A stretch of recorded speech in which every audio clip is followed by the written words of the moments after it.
குறுக்கே மீடியாவிற்கு உங்களை அன்புடன் வரவேற்கிறோம். சென்ற வீடியோவில் கொல்கத்தாவில் அந்த ஆர்ஜிகர் ஹாஸ்பிட்டலில் ஒரு பெண் டாக்டருக்கு நடந்த அந்த கொடுமைகளை நம்ம பேசியிருந்தோம். இந்தியாவில் மட்டுமே ஒவ்வொரு 16 நிமிஷத்துக்கும் ஒரு பெண் பாலியல் வன்புறவுக்கு உள்ளாகிறாங்க அப்படிங்கிற அதிர்ச்சி தகவலையும் தர்றாங்க. இதுக்கெல்லாம் காரணம் என்ன அப்படின்னு பார்த்தா அப்படின்னா, எல்லோருடைய வாயிலையும் வர்றது தண்டனை சட்டங்கள் கடுமையா இல்லைங்க அப்படின்னு சொல்றாங்க. கடுமையான தண்டனை சட்டங்கள் இல்லை அப்படிங்கிறது மட்டும்தான் காரணமா அப்படின்னா அது மட்டுமே காரணம் இல்லை. ஏகப்பட்ட காரணங்கள் இருக்குது. அரசாங்கங்கள் செய்ய வேண்டிய வேலைகள் ஒரு பக்கம் இருந்தாலும் இன்னொரு பக்கம் மக்களாகிய நாம் செய்ய வேண்டிய வேலைகள் அப்படிங்கிற 2 பாகமா நம்ம பார்க்கலாம். முதலாவதா, ஒரு நாடு அப்படின்னு இருந்தா அந்த நாட்டில் உள்ள ஒவ்வொரு குடிமகனுடைய உயிரையும் உடைமையையும் மானத்தையும் பாதுகாக்கிற முதல் பொறுப்பு அரசாங்கத்துக்கு தான் இருக்கு. ஏன்னா நாட்டிலேயோ அல்லது ஏதாவது ஒரு மாநிலத்திலேயோ ஒவ்வொரு நாளும் நம்ம பார்த்துட்டு தான் இருக்கிறோம். எவ்வளவோ பிரச்சனை நடக்குது. அரசாங்கங்களுக்கு எதிராக விமர்சனங்களை வச்சுட்டு தான் இருக்கிறாங்க. இது சரியில்லை, அது சரியில்லை,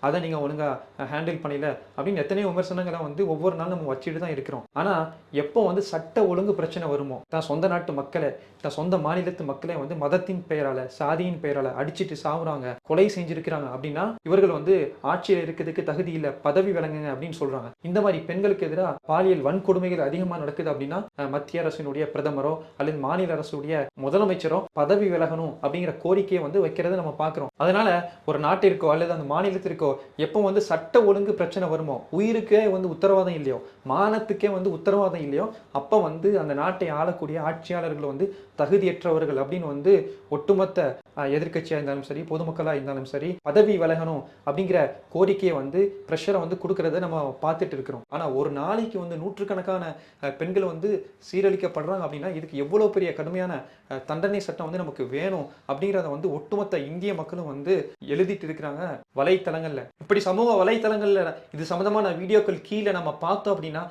இதுக்கு தண்டனைகள் கடுமையாக்கப்படணும் அப்படிங்கிற குரல் தான் முதல் காரணமா எல்லோருடைய மனசுலயும் நிக்குது. அதை சில கமெண்ட்ஸ் மட்டும் நான் படிச்சு காட்டுறேன். முதலாவதா பார்த்தோம் அப்படின்னா, இந்த சவுதி அரேபியாலாம் கொடுக்குறாங்களே அதே மாதிரி நடு ரோட்ல நிக்க வச்சு எதையோ வெட்டுவாங்களாமே, அந்த மாதிரி கண்டிப்பா செய்யணும். இப்படிலாம் பண்றதுக்கே ஒரு பயம் வரணும், அப்படிப்பட்ட தண்டனை சட்டம் வரணும் அப்படின்னு எழுதியிருக்கிறாங்க. அடுத்ததா பார்த்தோம் அப்படின்னா, குற்றவாளிகளை உடனடியாக சுட்டுக்கொள்ள பிரதமர் உத்தரவிட வேண்டும் அப்படின்னு இன்னொருத்தர் எழுதியிருக்கிறாரு. மரண தண்டனையை விட கொடுமையானதையும் கொடுக்க வேண்டும் அப்படின்னு இன்னொருத்தர் எழுதியிருக்கிறாரு. கேட்கும் போது ரொம்ப கஷ்டமா இருக்குது. அரபு நாடுகளில் கொடுக்கும் தண்டனையை கொடுக்க வேண்டும், இந்தியாவில் ஏன் இன்னும் கொண்டு வராமல் இருக்காங்க அப்படின்னு தெரியல. இப்படி நடக்கிறத பார்த்தா பெண் குழந்தைகளை எப்படி வளர்ப்பது சார் அப்படின்னு கேட்டிருக்கிறாங்க. எது பெண்களுக்கு பாதுகாப்பை கொடுக்குமோ, எது இந்த குற்றத்துல இருந்து மக்களை தடுக்குமோ, இந்த மாதிரி கொடூரர்களை அவர்களுடைய கண்கள்ல பயத்தை உண்டாக்குமோ,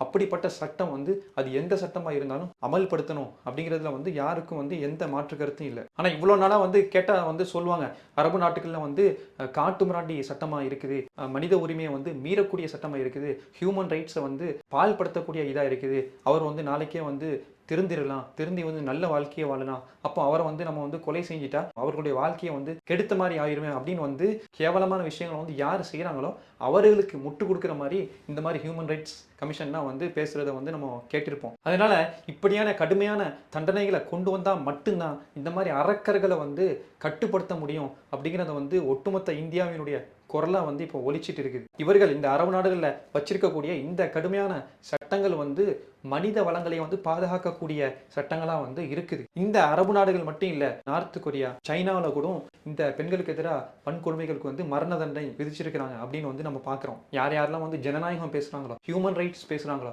அந்த நாடுகளில் தான் இது அதிகமா இருக்குது. பெண்களுக்கு எதிரான வன்கொடுமைகளுக்கு நாளுக்கு நாள் அதிகமாகிட்டு போகுது. டாப் 10 லிஸ்ட்ல இந்த ஜனநாயக நாடுகள் தான் இருக்கிறாங்க அப்படிங்கிறத நம்ம பார்க்கிறோம். அதே மாதிரி மிக முக்கியமான விஷயத்தை நம்ம புரிஞ்சுக்கணும். இந்த மாதிரி கடுமையான தண்டனை சட்டங்கள் மனித உயிரை பறிக்க வேண்டும் அப்படிங்கிற அந்த நோக்கம் இல்லை, மனித உயிரை பாதுகாக்க வேண்டும் அப்படிங்கிறது தான் மிக முக்கியமான நோக்கம். இந்த மாதிரி இஸ்லாமிய சட்டங்கள் பாதிக்கப்பட்டவர்களின் இடத்துல இருந்து பார்க்கக்கூடிய ஒரு சட்டமாக இருக்குது. ஒரு பெண்ணை வந்து கடுமையான முறையில பாலியல் ரீதியா தொல்லை கொடுக்கப்பட்டு கொலை செய்யப்பட்டு இறந்திருக்கிறாங்க. அந்த பெற்றோர்கள்ட்ட அவர்கள் கூட பிறந்த அண்ணன் தம்பிகள்கிட்ட போய் கேட்டா வந்து தெரியும் இந்த குற்றவாளிகளுக்கு என்ன தண்டனை கொடுக்கணும் அப்படின்னு கேட்டா அவர்களுக்கு மரண தண்டனை கொடுக்க வேண்டும், எந்த ஒரு மாற்று கருத்து இல்லாம வந்து சொல்லுவாங்க. அதனாலதான் ஒட்டுமொத்த இந்திய மக்களும் இன்னைக்கு வந்து திரண்டு இருக்கிறாங்க. கடுமையான தண்டனை சட்டம் பட்டு தான் இந்த மாதிரி அரக்கர்களை வந்து கட்டுப்படுத்தும். அவர்களா வந்து திருந்திருவாங்க, படிப்பறிவு பெற்று சுய ஒழுக்கம் பெற்று திருந்திருவாங்க அப்படின்னா இன்னும் 1000 வருஷம் போனாலும் கண்டிப்பா வந்து திருந்த மாட்டாங்க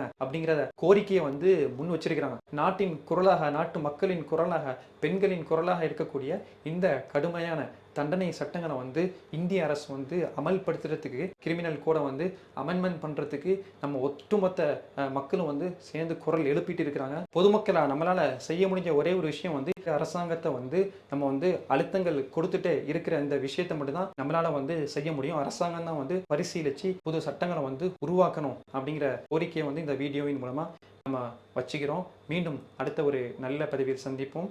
அதுவரை நன்றி. கொர்க்கை மீடியா.